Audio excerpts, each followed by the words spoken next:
I don't support medically transitioning children or anyone under 18 or anyone under 25 if it was up to me. And that doesn't make me a bigot. It doesn't make me a TERF. It doesn't make me crazy. I'm done hiding. Like, I've had a lot of feelings about the trans community for a long time. And you guys can call me any names you want. Most of the country feels this way. So, and common sense is really, really important. And I have all this respect in the world for the queer community. I have all of the love in the world for the queer community. But when you start medically transitioning children, I'm done. When you start erasing women, I'm done. When the left, which is happening, like Dylan Mulvaney, I've always wanted to call that person a clown. Like, can I just be honest about that? That is a mockery of women. You don't get to just cosplay, appropriate womanhood, and then be accepted. And like, the left will tell you that you should never be with a man and decenter men, and which I did. I've been celibate for years, but they tell you, don't ever trust men, and men are the worst, and the patriarchy and misogyny, and like, blah, blah, blah. But if a man is trans, or if a man decides that he's a woman, and there's actually trans people, I know that they don't just decide that, but it's like, I'm sick of this. This is abusive to the human brain to tell women that don't trust any men and the bear in the woods situation and all that stuff, except for a man who thinks he's a woman. Then you can trust them. That's fucking crazy. And people need to stand up and say that. And there are exceptions to everything. Gender dysphoria is real.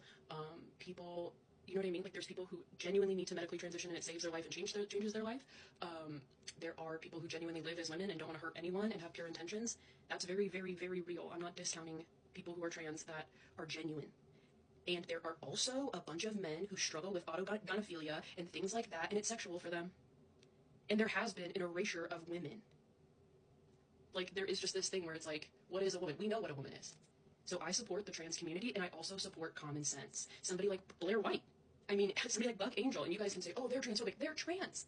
They are trans and talking about common sense things and speaking against medically transitioning kids. That's where I'm at with it, and I've always been afraid to talk about my issues with it. So you can think I'm a TERF or not. Like, you can think I'm a TERF. I don't care. I really, really don't care.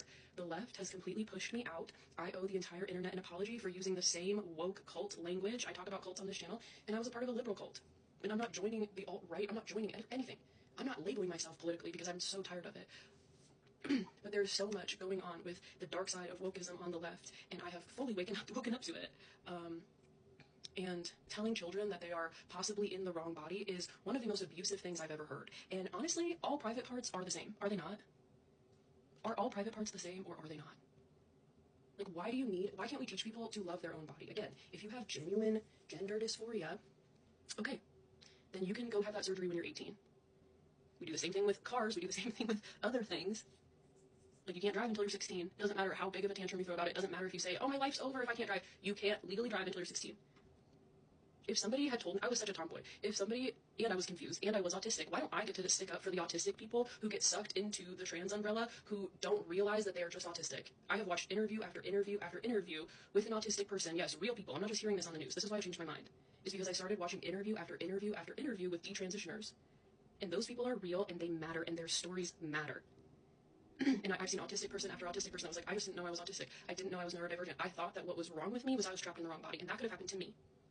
And I don't think it's trendy to cut off parts of your body. That is such a serious thing, and I see person after person on this app chopping off their breasts. It doesn't make me a bigot that I'm concerned about that.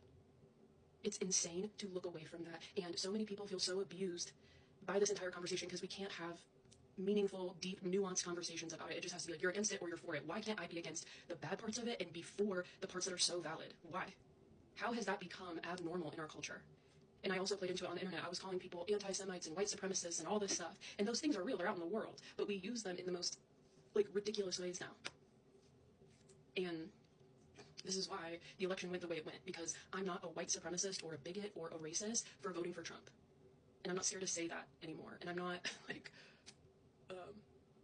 I voted because of so many reasons. So many reasons. But I am passionate about kids. Like, an interview I watched the other day, male to female transition. And this person had the full, female reassignment surgery. They have a cavity in their body, right? Because you can't actually make a vagina. Like, I'm so sick of the gaslighting, telling people, oh, you can become a woman. No, you can live as a woman if you would like, as much as possible, and if that's really what you want, and, like, I support that. But you're never going to actually have a vagina. You're never going to actually have a penis. But what you will have is a slew of medical complications, even if it goes well. Even if it goes well. So I would like to help people, kids, adults, everybody, be more comfortable in their own body. Everybody's like, gender doesn't matter, gender doesn't matter. Then why are you changing your private parts? If everybody should accept every gender, which we should, why on earth are we encouraging a child to take off their private parts or switch it or whatever? Go watch some of these interviews on YouTube. Watch them, hour and a half long, where somebody explains what they actually went through with their medical transition and surgery and how young it started. How young did it start? How easy was it for them to make an appointment to chop off a part of their body? Like, I'm done. The interview I just listened to, this poor, I think he identifies as a man now, but he has a cavity in his body that is full of infections, and they can't get it under control, and people die, and he's trying to warn people and help kids with the realities of transitioning. I support trans people. I believe in gender dysphoria.